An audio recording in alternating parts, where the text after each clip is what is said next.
Good afternoon and welcome back. Today we have Lieutenant Jeremy Webb from the Macon Fire Department joining us. Thanks for being here today. Thank you for having me. I'm excited to have you. Lots happening in Macon-Bibb. The fire ban has been lifted. And so what does that mean for residents here? So that means residents can do outdoor burning, but it's important to know it's only for yard debris, no man-made material. So pine cones, sticks, and things like that are able to burn. Okay. And just knowing that you have to have a burn permit to burn, even though it's burn season. So you will have to call our fire prevention office at 478-751-2700, or you can go on our online website at Macon-Bibb.us, go on the fire department and stroll down the burn permit, and you can actually obtain one online. I think that's important to understand is just because the burn ban is lifted for outdoor burning doesn't mean it's a free-for-all. There are some restrictions as well. In addition to needing that permit, there are some restrictions on when we can burn and how that can be done, right? Most definitely. So with burn permits, it is certain rules and regulations that you must follow. You have to have a water supply outside. The piles can only be so big, 6 feet wide, 3 feet in height. It must be outside, out by dark, and it must be at least 50 feet away from your structure and no overhead obstructions. All right, and so I have to ask, Hurricane Helene, lots of downed trees in the area. Some people are maybe thinking they can just burn that off. What do you suggest for people that maybe have a lot of stuff on their property that are wanting to burn? How do they go about that?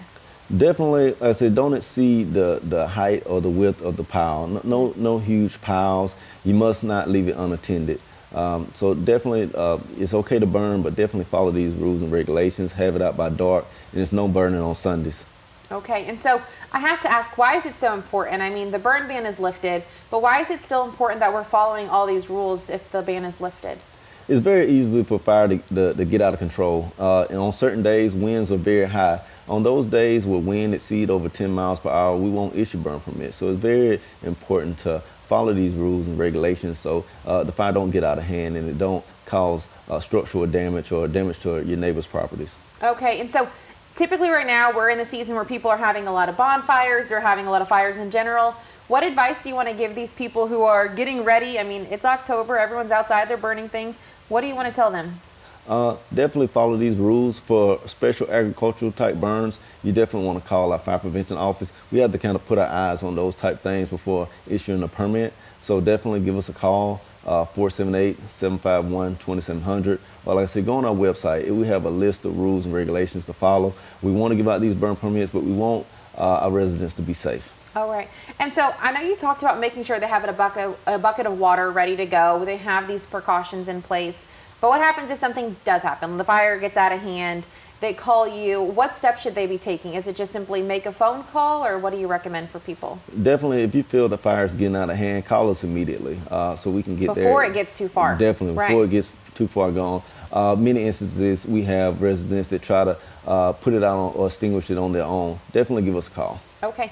And then lastly, what advice do you give people in the midst of this as the burn ban is lifted today for outdoor burning? What advice do you want to give folks? Be safe.